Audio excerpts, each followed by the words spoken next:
Hello दोस्तों, कैसे हो आप सभी। स्वागत है आपका इस यूट्यूब चैनल पर। तो आज की क्लास में हम लोग पढ़ने वाले हैं उत्तल दर्पण द्वारा प्रतिबिंब का वर्णना। हेडिंग डालेंगे उत्तल दर्पण द्वारा प्रतिबिंब का वर्णना।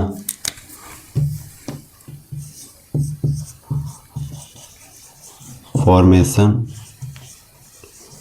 Of image by a convex mirror. उत्तल दर्पण द्वारा प्रतिबिंब का बनाना।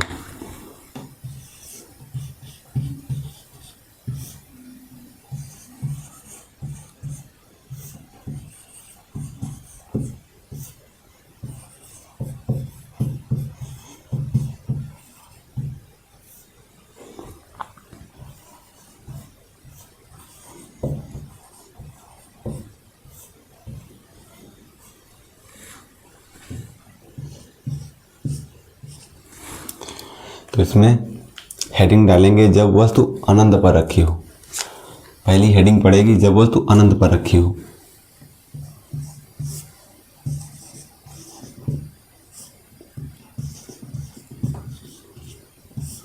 वस्तु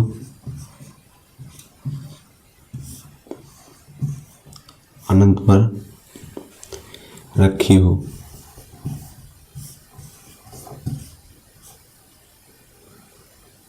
जब वस्तु अनंत पर रखी हो। अब बनाएंगे इसमें फिगर।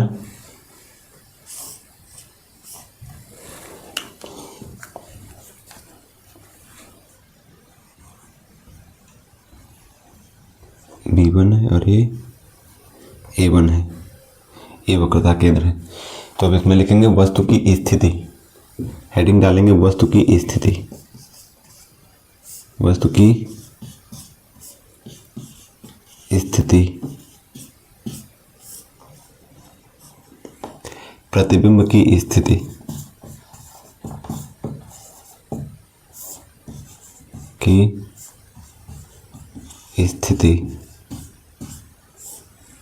और फिर प्रकृति।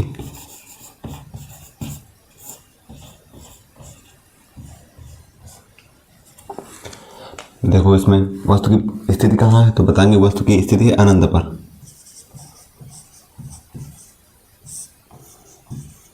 अनंत पर। प्रतिबिंब की स्थिति कहाँ है, तो ध्रुव तथा फोकस के बीच। ध्रुव तथा फोकस के मध्य।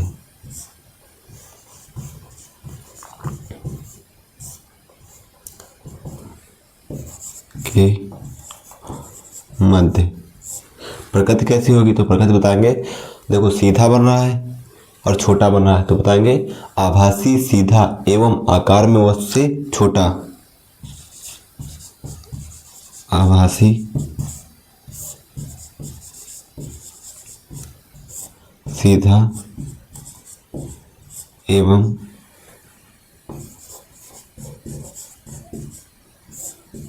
आकार में वस्तु से छोटा। आकार में वस्तु से छोटा बनता है। आभासी बनेगा, सीधा बनेगा और आकार में वस्तु से छोटा बनेगा। नेक्स्ट हेडिंग डालेंगे जब वस्तु अनंत तथा ध्रुव के मध्य कहीं रखी हो। अब अनंत और ध्रुव के मध्य कहीं रख दो, प्रतिबिंब हमेशा यही बनेगा। कहाँ, तो बताएंगे बनेगा कहाँ पर, तो बनेगा दर्पण के ध्रुव और फोकस के बीच ही। तो नेक्स्ट हेडिंग डालेंगे जब वस्तु अनंत तथा ध्रुव के मध्य रखी हो। तो नेक्स्ट हेडिंग डालेंगे जब वस्तु अनंत तथा ध्रुव के मध्य कहीं रखी हो।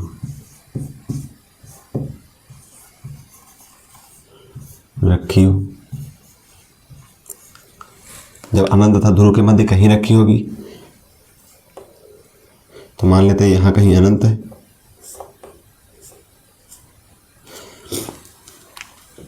तो इसमें क्या लिखेंगे, प्रतिबिंब की स्थिति।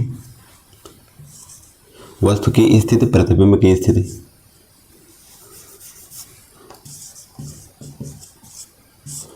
वस्तु की स्थिति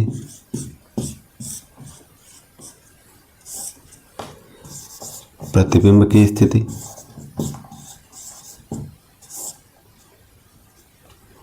प्रतिबिंब की स्थिति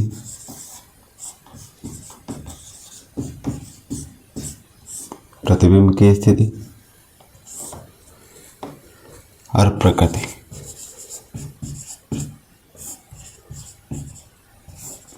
इसमें भी वही लिखना है कि वस्तु की स्थिति कहाँ है, वस्तु की स्थिति चेंज हुई है अनंत और ध्रुव के मध्य, अनंत तथा ध्रुव के मध्य। प्रतिबिंब की स्थिति कहाँ है, तो प्रतिबिंब की स्थिति वही है कहाँ, दर्पण के ध्रुव तथा फोकस के बीच के ध्रुव तथा फोकस के बीच, फोकस के बीच ही प्रकृति कैसी होगी, तो वही प्रकृति लिखना है क्या, आभासी, आभासी सीधा एवं आकार में वस्तु से, आकार में वस्तु से छोटा, आकार में वस्तु से छोटा बनता है। तो ये हो गई दो कंडीशन। एक कौन सी, एक दर्पण के जब अनंत पर रखी थी और दूसरी जब अनंत और ध्रुव के मध्य कहीं रखी हो। तब प्रतिबिंब हमेशा दोनों स्थितियों में कहाँ बनता है, तो बताएंगे दर्पण के ध्रुव तथा फोकस के बीच बनता है, दर्पण के ध्रुव तथा फोकस के बीच बनता है। नेक्स्ट हेडिंग डालेंगे रेखीय आवर्धन।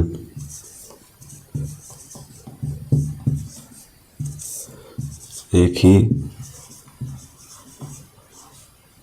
आवर्धन। रेखीय आवर्धन क्या होता है, तो देखो बताएंगे रेखीय आवर्धन होता क्या है। इसको हम m से लिखते हैं, और ये होता I बाई U बराबर माइनस B बाई U, ये होता है रेखीय आवर्धन। तो बताएंगे प्रतिबिंब की लंबाई तथा वस्तु की लंबाई, प्रतिबिंब की लंबाई तथा वस्तु की लंबाई के अनुपात को रेखीय आवर्धन कहते हैं। क्या बताएंगे, यह है इमेज, लेंथ ऑफ इमेज,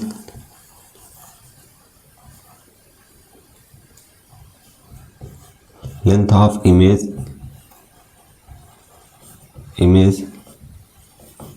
और यह है लेंथ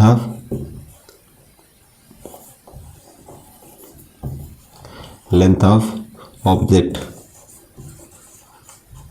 वस्तु की लंबाई। प्रतिबिंब की लंबाई और वस्तु की लंबाई का जो अनुपात होता है इसी को कहते हैं रेखीय आवर्धन। रेखीय आवर्धन कहते हैं। तो नेक्स्ट हेडिंग डालेंगे रेखीय आवर्धन, और फिर लिखेंगे वस्तु की लंबाई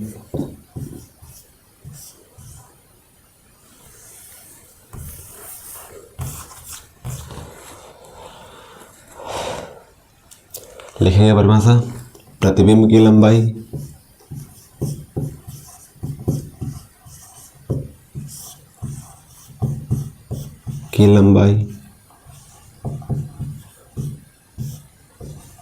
तथा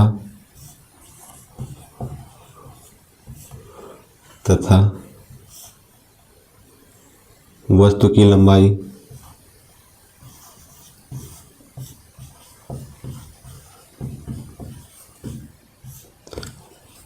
लंबाई के अनुपात को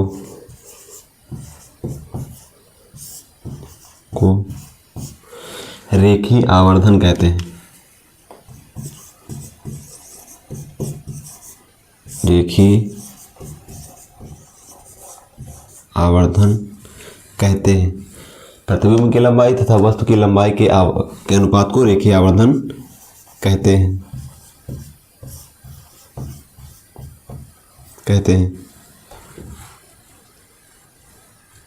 मान लेंगे कि माना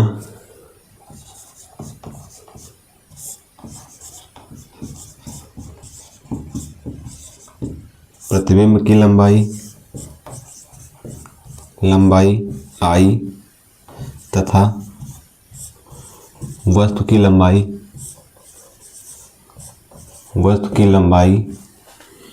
O है। देन रेखीय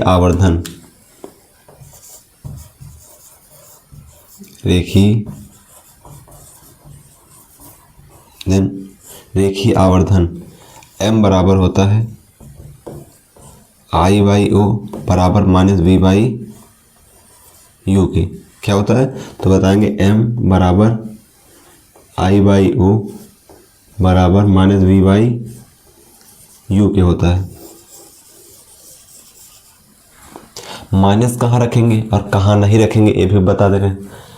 तो माइनस रखेंगे अगर प्रतिबिंब बन रहा है उल्टा, वास्तविक और उल्टा बन रहा है तो माइनस रखेंगे, अगर आभासी और सीधा बन रहा है तो प्लस रखेंगे। तो ये हुआ रेखीय आवर्धन का सूत्र।